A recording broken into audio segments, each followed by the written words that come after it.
Hello everyone, कैसे हैं आप सब। आज हम देखने वाले हैं ब्लैक एडम।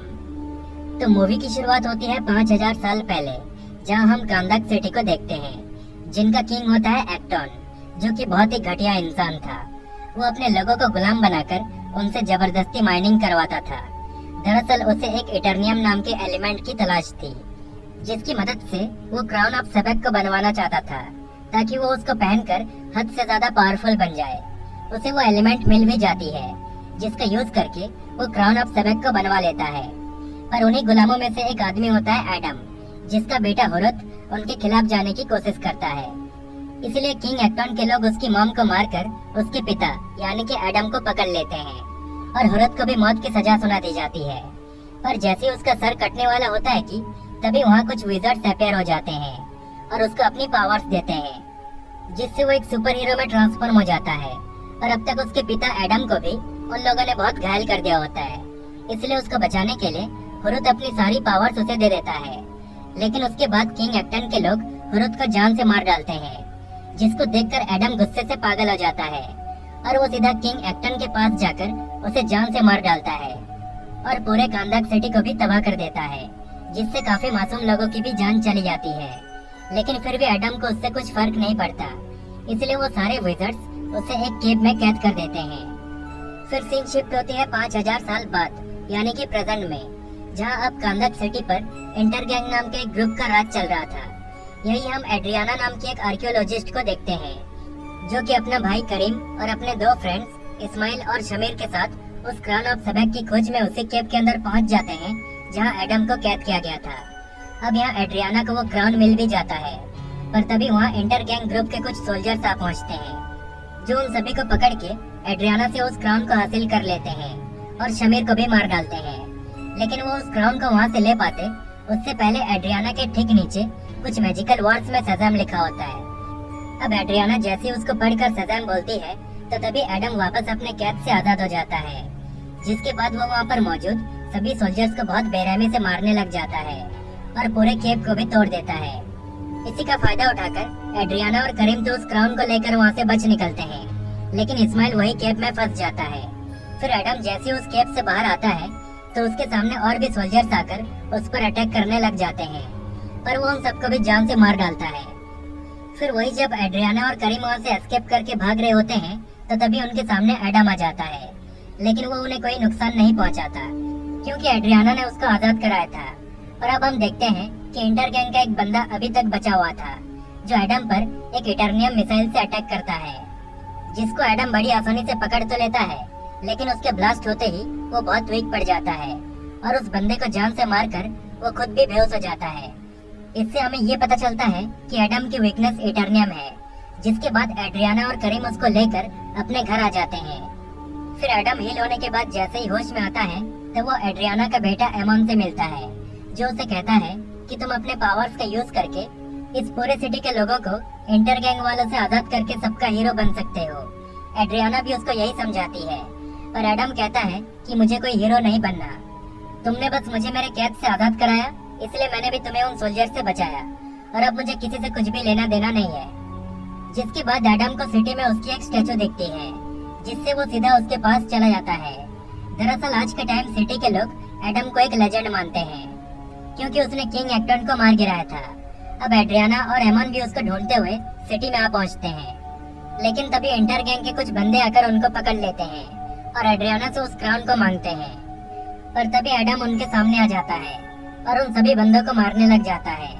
फिर कुछ टाइम के बाद वहाँ JSA यानी कि जस्टिस सोसाइटी ऑफ अमेरिका भी आ पहुंचते हैं, जिनको अमेंडा वॉलर ने एडम को रोकने भेजा था। अब एडम और JSA के बीच एक बहुत ही भयंकर लड़ाई होती है। JSA में होते हैं doctor fate, atom smasher, cyclone और हॉकमैन, जो कि एक साथ मिलकर अपनी पूरी ताकत लगा देते हैं एडम को हराने की। लेकिन वो अकेले ही उन सब पर भारी पड़ जाता है और सभी को बहुत बुरी तरह से पीट कर उन्हें डिफीट कर देता है, जिसके बाद वो दोबारा अपने उस स्टैचू के पास चला जाता है। अब इधर एड्रियाना उस क्राउन को सेफ रखने के लिए एमन के हाथों देकर उसे घर भेज देती है, जिसके बाद वो JSA के साथ मिलकर एडम के पास जाती है, जहाँ JSA के मेंबर्स एडम को समझाने लगते हैं कि तुम इस दुनिया के रक्षक बन सकते हो। लेकिन एडम उनकी बात सुनने को तैयार ही नहीं था। वही दूसरी ओर एमन जैसे ही घर पहुंचता है, तो वहाँ पहले से ही इस्माइल उसका इंतजार कर रहा होता है। एक्चुअली वो उस केप की लड़ाई में किसी तरह बच गया था और यहाँ हमें पता चलता है कि इस्माइल ही इंटर गैंग का लीडर है, जो एड्रियाना के जरिए उस क्राउन तक पहुँचना चाहता था ताकि उसकी पावर्स को हासिल कर सके, जिसके बाद वो उस क्राउन को एमोन से छीन लेता है। पर तभी एड्रियाना का भाई करीम इस्माइल को रोकने की कोशिश करता है, जिसका फायदा उठाकर एमोन उस क्राउन को लेकर वहाँ से भाग जाता है। पर इधर इस्माइल करीम पर गोली चला देता है, जिसके बाद वो दोबारा एमोन का पीछा करके उसको पकड़ लेता है और उसको किडनैप करके वहाँ से भागने लगता है। पर इसी बीच एमोन मदद के लिए अपनी मॉम एड्रियाना को कॉल कर देता है, जिससे एड्रियाना एडम को कहती है कि प्लीज एमोन को बचा लो, जिसके बाद एडम तुरंत उसको बचाने निकल जाता है। लेकिन उसके सामने कई सारे इंटर गैंग के बंदे आ जाते हैं और उसको रोकने की कोशिश करते हैं, लेकिन वो उन सबको मारते हुए आगे बढ़ने लगता है, जिसमें जैसे के सभी मेंबर्स भी उसकी हेल्प करते हैं। लेकिन हम देखते हैं कि लाख कोशिश करने के बावजूद भी इस्माइल किसी तरह एमोन को अपने साथ ले जाता है। फिर हम देखते हैं कि एडम और जैसे एड्रियाना के घर आ जाते हैं और करीम की बॉडी से भी उसकी गोली को निकालकर उसे ठीक कर देते हैं। लेकिन अब इन्हें पता नहीं होता कि इस्माइल एमोन को कहाँ ले गया होगा, इसलिए हॉकमैन वहाँ इंटर गैंग के 2 बंदों को कैप्चर कर लेता है, जिनसे पूछताछ करके एडम और जैसे को इंटर गैंग के सीक्रेट बेस का लोकेशन पता चल जाता है, जहाँ इस्माइल एमोन को लेकर गया है। अब यहाँ पर हॉकमैन को वो क्राउन मिलता है।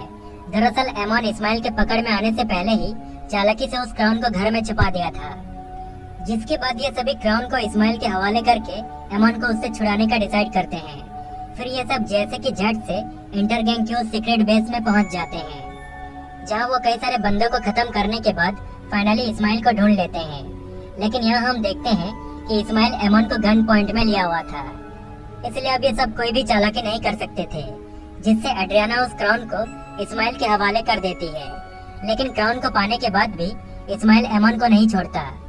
वो कहता है कि मैं किंग एक्टन का बचा आखिरी वंश हूँ, इसलिए मुझे काफी टाइम से इस क्राउन की तलाश थी। जिसके बाद वो एमोन पर गोली चला देता है, पर एडम इतना तेज था कि वो गोली के सामने आकर एमोन को बचा लेता है। जिसके बाद वो इस्माइल और उसके पूरे इंटर गैंग के ग्रुप को जान से मारकर उस पूरी जगह को भी तबाह कर देता है, जिससे अब सब कुछ ठीक हो जाता है। और एडम को भी अब रियलाइज हो जाता है कि आज तक उसने जितनी भी तबाही मचाई है वो बिल्कुल सही नहीं थे, इसलिए वो खुद को जैसे के हवाले कर देता है।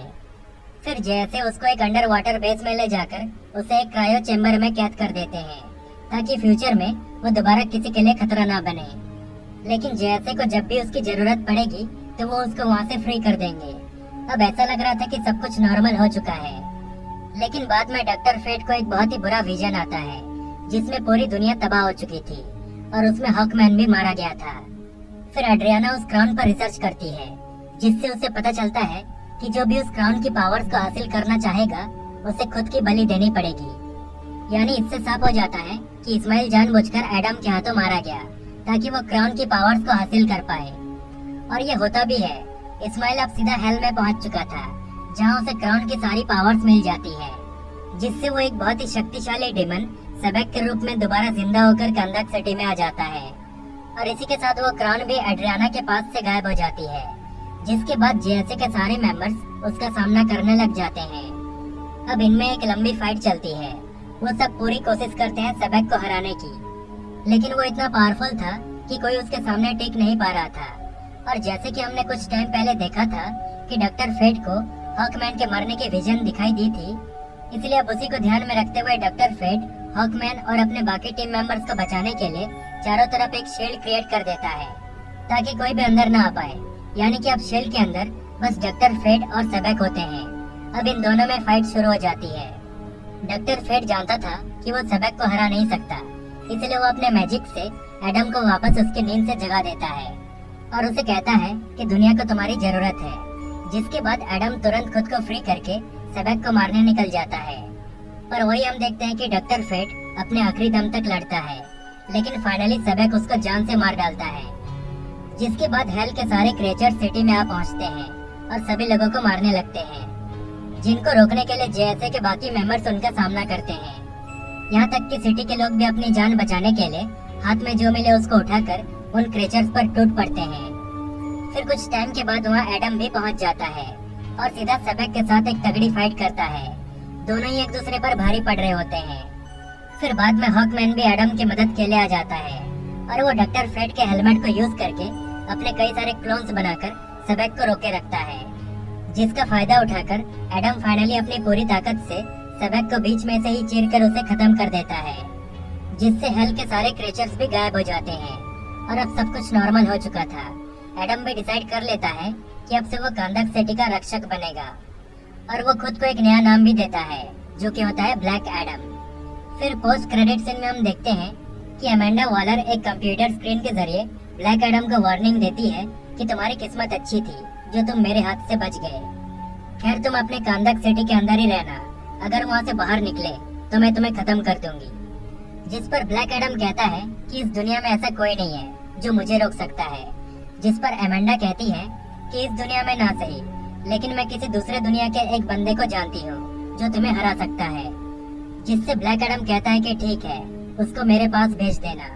जिसके बाद वो उस स्क्रीन को तोड़ देता है, जिससे हर तरफ धुआं सा हो जाता है और उस धुएं में से निकलता है सुपरमैन जो कि ब्लैक एडम को चैलेंज करता है। इसी तरह ये मूवी यहीं पर एंड हो जाती है।